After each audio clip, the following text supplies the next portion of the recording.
anak-anak, selamat pagi. Saya ucapkan selamat bertemu kembali dalam pelajaran hari ini dengan materi interaksi sosial. Namun sebelum saya memulai pelajaran lebih lanjut, mari kita mengawalinya dengan doa. Mari kita berdoa. Bapa di surga, Bapa yang Maha Kasih, Bapa yang Maha Murah, kami datang kembali menghampiri tahta kekudusan-Mu. Kami mengucap syukur dan terima kasih karena Tuhan telah memimpin kami untuk kami dapat belajar hari ini. Biarlah apa yang kami lakukan hari ini semua berkenan kepadamu. Ampuni salah dan dosa kami yang banyak. Demi Kristus Yesus kami berdoa. Amin.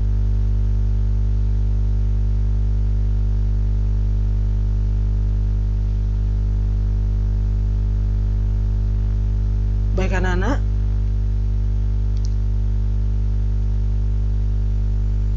kalian lihat semua dalam slide. Kita hari ini akan belajar mengenai lembaga sosial. Dan kalian perhatikan tujuan pembelajaran hari ini. 3.2.1 menjelaskan pengaruh interaksi sosial terhadap proses pembentukan lembaga sosial. 3.2.2 menjelaskan pengertian lembaga sosial menurut beberapa ahli. 3.2.3 mendeskripsikan alasan pentingnya lembaga sosial untuk mengatur aktivitas manusia. 3.2.4 mengidentifikasi ciri-ciri lembaga sosial.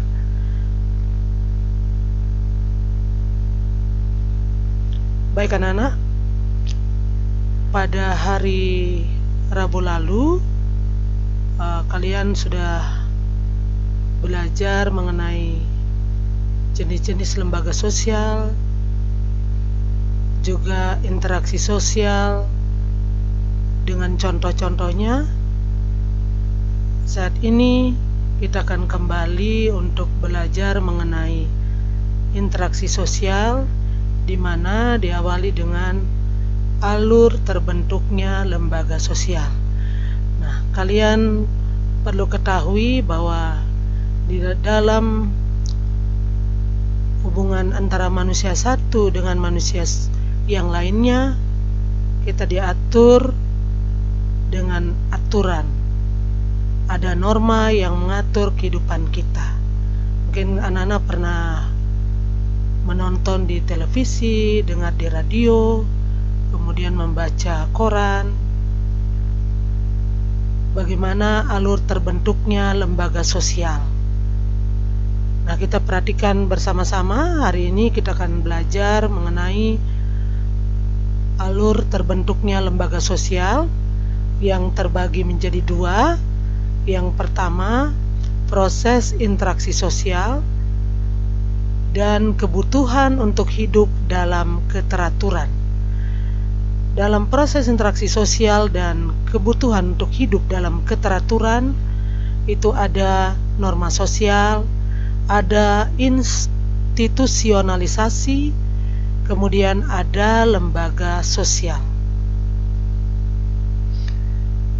Nah, pengertian lembaga menurut Selo Sumarjan, bahwa lembaga sosial adalah merujuk pada kondisi abstrak berkaitan dengan norma dan peraturan tertentu yang menjadi ciri lembaga sosial.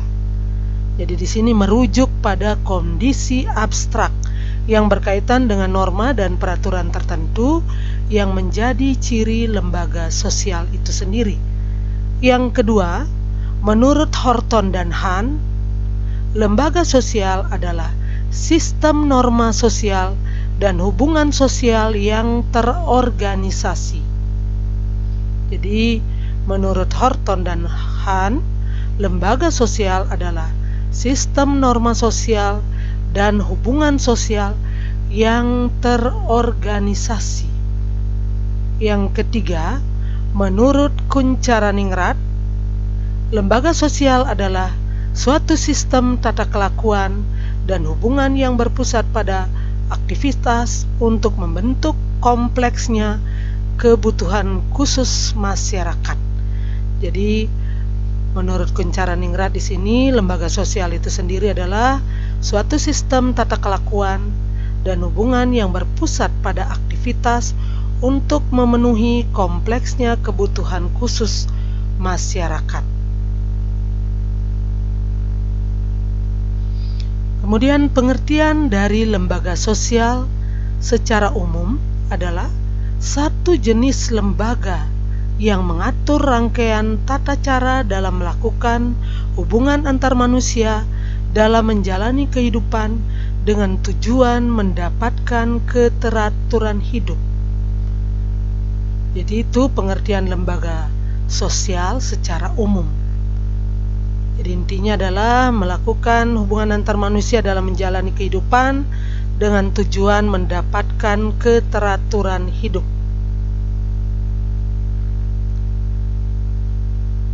Nah, pentingnya lembaga sosial adalah untuk meningkatnya aktivitas manusia atau meningkatkan aktivitas manusia dalam memanfaatkan sumber daya alam yang mengharuskan adanya suatu lembaga sosial yang mengaturnya, karena tanpa ada aturan yang jelas, aktivitas manusia dalam memanfaatkan sumber daya alam dapat berakibat buruk bagi alam dan juga bagi manusia itu sendiri. Jadi itu pentingnya lembaga sosial untuk meningkatkan aktivitas manusia dalam memanfaatkan sumber daya alam yang ada.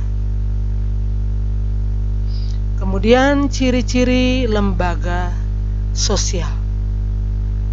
Yang pertama, memiliki tingkat kekekalan tertentu. Lembaga sosial bertahan lama yang diwariskan terus dari generasi ke generasi. Contohnya, adat istiadat atau tradisi di setiap daerah dan kesenian daerah. Nah, ciri-ciri lembaga sosial yang pertama itu memiliki tingkat kekekalan tertentu. Artinya dia bertahan lama, yang dapat diwariskan terus dari generasi ke generasi. Contohnya itu adat istiadat atau tradisi di setiap daerah dan juga kesenian daerah. Perhatikan gambar, ini ada tari-tarian yang merupakan ciri khas di setiap daerah.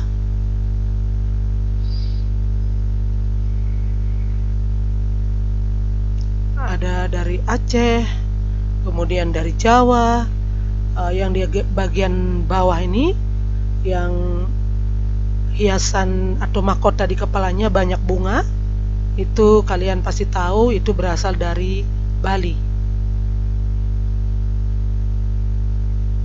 Nah, yang kedua, memiliki simbol atau logo atau lambang tertentu.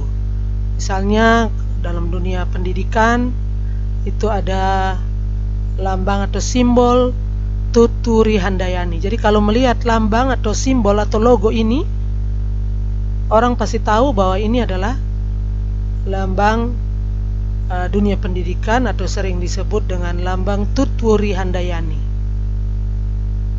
Kemudian ada lambang atau logo atau simbol Kementerian Hukum dan HAM Republik Indonesia.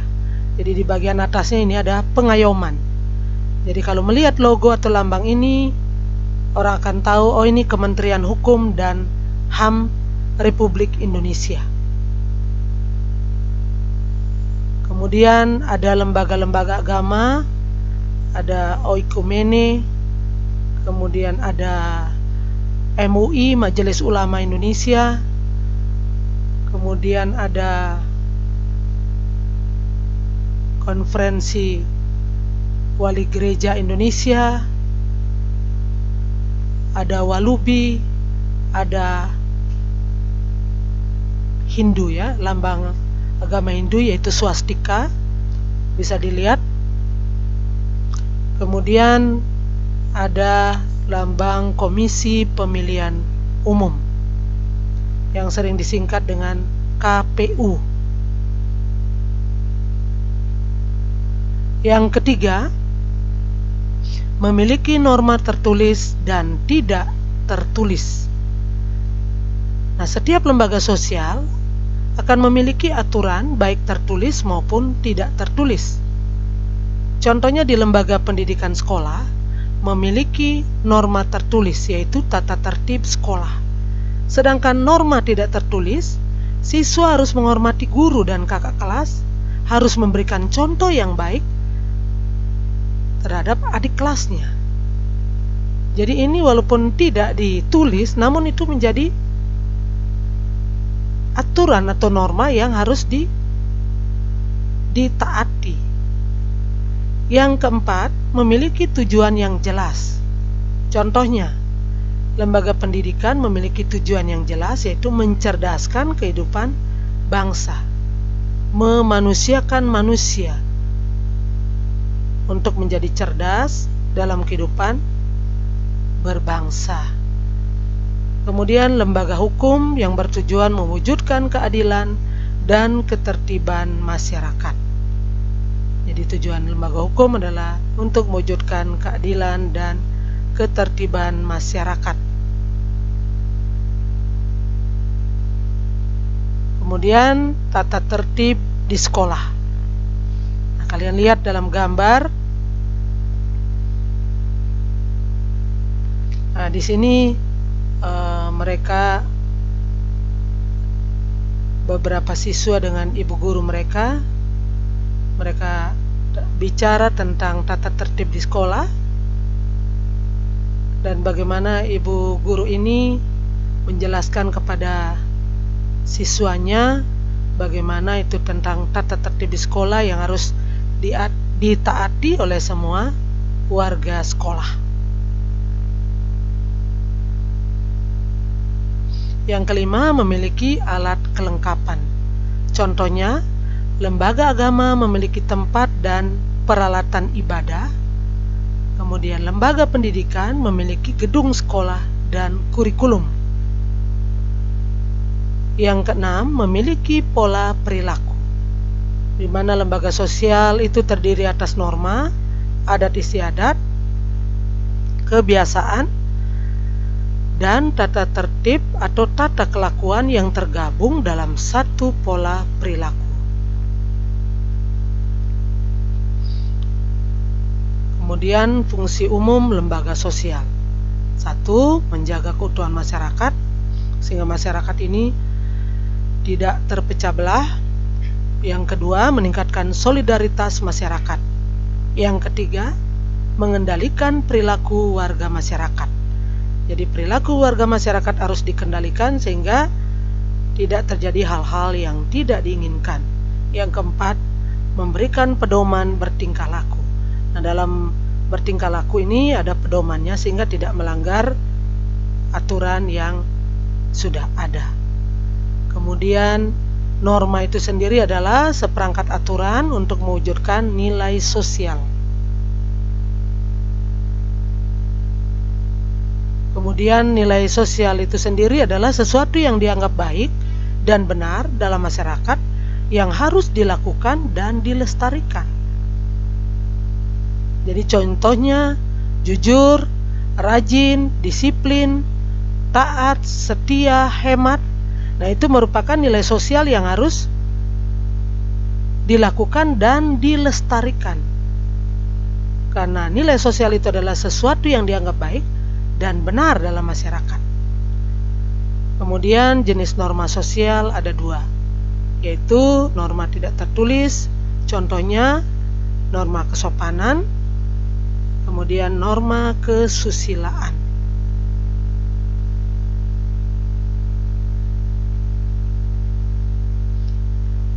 Kemudian ada norma tertulis, contohnya norma agama, yaitu kitab suci setiap agama. Jadi kitab suci setiap agama itu merupakan bagian dari norma tertulis. Misalnya kalau agama Kristen, Alkitab, agama agama Hindu Weda, agama Buddha Tripitaka dan lain-lain ya. Yang untuk agama Islam itu Al-Quran. Kemudian kita lanjut dengan norma hukum. Norma hukum itu contohnya Undang-Undang Dasar 1945, Undang-Undang, Permen, dan Perda. Kita lihat norma tidak tertulis. Namun norma tidak tertulis ini walaupun dia tidak tertulis namun harus ditaati, harus dilaksanakan. Yang pertama itu ada norma kesopanan. Bagaimana seorang anak dia mau berangkat ke sekolah, dia pamitan dulu dengan mencium tangan ibunya. Kemudian norma kesusilaan. Jadi bertemu orang tua, bertemu kerabat, mereka pegang tangan dan mencium tangan. Kemudian norma tertulis sesuai dengan yang ada di kitab suci masing-masing agama. Kemudian ada Undang-Undang Dasar 1945.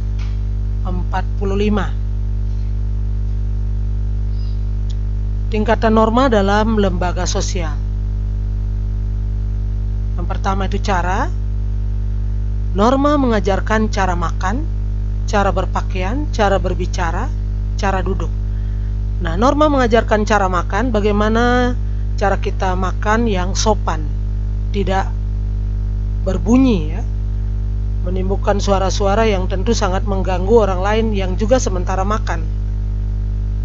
Cara berpakaian, di mana kita berada. Kalau di tempat orang berduka, apakah kita pakai pakaian yang warna menyolok atau pakaian yang berwarna gelap? Ya tentunya kalau kita berada di tempat yang ada kedukaan ya, tentu kita memakai pakaian yang berwarna gelap dan tentu aksesoris yang dipakai tidak berlebihan. Cara berbicara dengan orang yang lebih tua, lebih muda, dengan teman sebaya, nah itu harus diperhatikan. Kemudian bagaimana cara duduk, itu juga harus menjadi perhatian. Kemudian yang kedua itu kebiasaan. Kebiasaan terbentuk dari perilaku yang dilaksanakan secara berulang-ulang karena memiliki tujuan yang jelas dan baik dalam masyarakat. Contohnya, mencium tangan orang tua itu merupakan bentuk penghormatan. Nah, ada yang punya kebiasaan atau katakanlah terbentuk dari perilaku yang sudah terbiasa mereka lakukan di dalam rumah tangga. Mau pergi ke sekolah atau pulang dari sekolah, dia mencium tangan orang tuanya sebagai bentuk penghormatan. Ada juga yang tidak, tetapi dengan sapaan.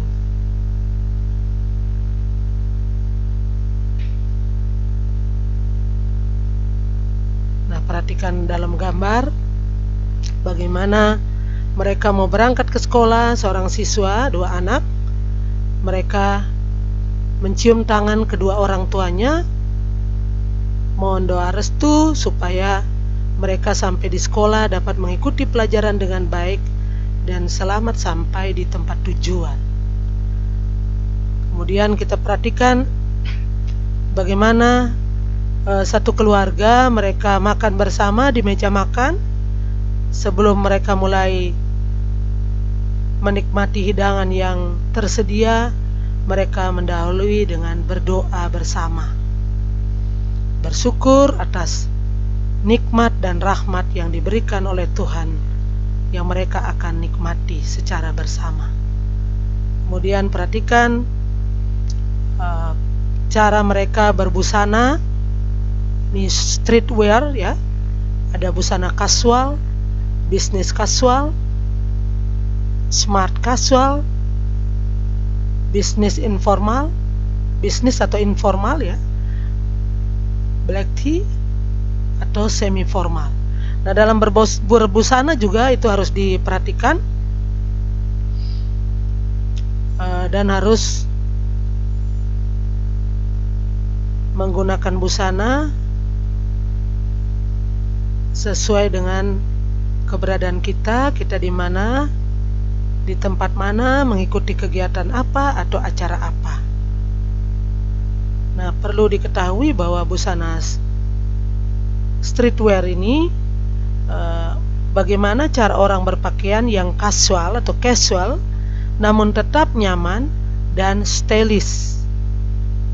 Jadi yang paling penting dari streetwear ini adalah t-shirt dan hoodie. Jadi harus intinya atau yang paling penting adalah t-shirt. Seperti sekarang kita di Kupang ini musim panas ya, kita tentu memilih busana yang tidak membuat kita gerah. Yang berikut itu casual. Casual itu tetap bisa tampil tanpa harus berusaha dengan keras. Artinya menggunakan pakaian apapun tetap mereka kelihatan casual ya. Yang berikut ada bisnis casual. Jadi kalian bisa perhatikan dari cara berbusana mereka. Kalau orang bisnis ya seperti ini ya. Kemudian smart casual, jadi pakaian yang benar-benar rapi dan tepat dalam pemilihan. Kemudian ada bisnis atau informal dengan menggunakan jas dan dasi. Ini juga hitam putih dan dasi kupu-kupu. Jadi ini black tea atau semi formal. Nah, kita lihat yang pakaian seorang nenek bersama cucunya. Mereka berinteraksi, yang jelas harus sesuai dengan norma yang berlaku. Jadi kita tidak sembarangan dalam memilih pakaian. Di mana kita berada, dalam kegiatan apa, itu harus diperhatikan. Yang berikut ini pakaian yang jenis pakaian perempuan ya, seorang gadis yang biasa mereka ada yang suka agak pendek, kemudian setengah pendek dan panjang. Jadi tentu ini juga harus menjadi perhatian sehingga tidak menimbulkan anggapan-anggapan negatif terhadap orang yang memakainya. Kemudian yang ketiga, tata kelakuan. Nah, tata kelakuan berawal dari kebiasaan yang diterima sebagai patokan untuk membatasi tindakan masyarakat. Jadi ini tata kelakuan ini awalnya adalah dari kebiasaan yang diterima sebagai patokan untuk membatasi tindakan masyarakat. Contohnya, pengendara motor harus mengenakan helm. Siapa yang tidak mengenakan helm tentu dikenakan sanksi. Nah, banyak anak-anak muda mereka mengendarai sepeda motor, mereka mengenakan helm tapi tanpa mengancingkan helmnya. Nah, kita harus sadar menggunakan helm adalah untuk keselamatan kita sendiri atau diri kita sendiri, bukan hanya untuk ikut aturan saja, tetapi yang terpenting adalah demi keselamatan pengendara motor itu sendiri. Kemudian kalau kita tidak menggunakan helm yang benar, yang sesuai standar, maka kita akan dikenai sanksi. Nah, ini perhatikan bagaimana mereka di jalan dengan menggunakan helm dan harus tertib dalam berlalu lintas, mentaati rambu-rambu lalu lintas yang ada di jalan. Yang keempat, adat istiadat. Adat istiadat di sini merupakan tata kelakuan yang terintegrasi secara kuat dengan pola-pola perilaku masyarakat. Norma adat bersifat teritorial atau lokal, artinya hanya masyarakat setempat yang mengikuti norma itu. Contohnya, upacara pernikahan, upacara kematian, dan pembagian warisan. Jadi ini tata kelakuan yang terintegrasi secara kuat dengan pola perilaku masyarakat. Jadi ini bersifat, atau norma adat ini bersifat lokal dan hanya pada masyarakat setempat yang mengikuti norma itu. Misalnya upacara pernikahan adat Rote, Sumba, Sabu, dan sebagainya. Ada upacara kematian, kemudian pembagian warisan.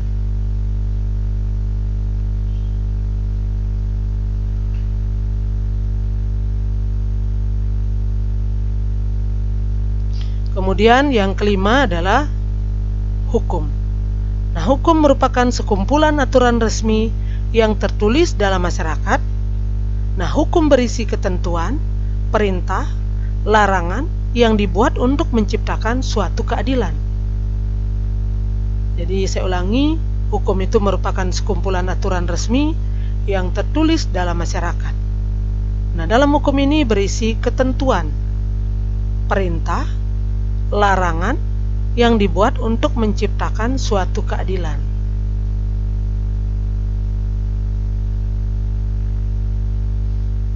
Perhatikan gambar mengenai adat istiadat, ya. Ini sepasang suami istri, ya, yang mereka sudah menikah, sudah disahkan dalam lembaga perkawinan. Kemudian ini pengusungan peti jenazah. Ini untuk muslim biasanya disolatkan di masjid. Kemudian mengenai hukum, ya, bidang hukum, ini ada gambar neraca, kemudian ada palu. Jadi untuk mengetok keputusan, dan ini untuk keadilan. Jadi gambar neraca. Baik anak-anak, demikian yang dapat Ibu sampaikan pada pertemuan hari ini. Kesimpulannya dari materi yang diberikan hari ini, pengertian lembaga sosial secara umum adalah satu jenis lembaga yang mengatur rangkaian tata cara dalam melakukan hubungan antar manusia dalam menjalani kehidupan dengan tujuan mendapatkan keteraturan hidup. Nah, pentingnya lembaga sosial yaitu meningkatnya aktivitas manusia dalam memanfaatkan sumber daya alam dan mengharuskan adanya suatu lembaga sosial yang mengaturnya, karena tanpa ada aturan yang jelas, aktivitas manusia dalam memanfaatkan sumber daya alam dapat berakibat buruk bagi alam dan juga bagi manusia itu sendiri. Ciri-ciri lembaga sosial: 1. Memiliki tingkat kekekalan tertentu. 2. Memiliki simbol atau logo atau lambang tertentu. Yang ketiga, memiliki norma tertulis dan tidak tertulis. Yang keempat, memiliki tujuan yang jelas. Yang kelima, memiliki alat kelengkapan. Yang keenam, memiliki pola perilaku. Fungsi umum lembaga sosial: 1. Menjaga keutuhan masyarakat. 2. Meningkatkan solidaritas masyarakat. Yang ketiga, mengendalikan perilaku warga masyarakat. Yang keempat, memberikan pedoman bertingkah laku. Norma adalah seperangkat aturan untuk mewujudkan nilai sosial. Jenis norma sosial ada 2, yaitu norma tidak tertulis, dan norma tertulis. Tingkatan norma dalam lembaga sosial yaitu 1 cara, 2 kebiasaan, 3 tata kelakuan, 4 adat istiadat, 5 hukum. Baik anak-anak, demikian untuk pembelajaran hari ini. Jangan lupa nanti kalian kerja kuis, kalian buka di link dan kerjakan tugas kuis itu, dan Ibu berharap kalian belajar untuk mempersiapkan diri penilaian harian ketiga. Baik anak-anak, sebelum Ibu mengakhiri pembelajaran hari ini, mari sekali lagi kita berdoa. Mari kita berdoa. Bapa di surga, terima kasih karena Tuhan telah memimpin kami dari awal pertengahan hingga berakhir KBM hari ini. Biarlah apa yang kami lakukan hari ini berkenan kepada Tuhan. Berkati anak-anak kami yang juga akan mempersiapkan diri untuk ujian nantinya, dan Tuhan berkenan kepada mereka untuk menjauhkan mereka dari sakit penyakit. Terima kasih Bapa di surga, ampuni salah dan dosa kami, demi Kristus Yesus kami berdoa. Amin.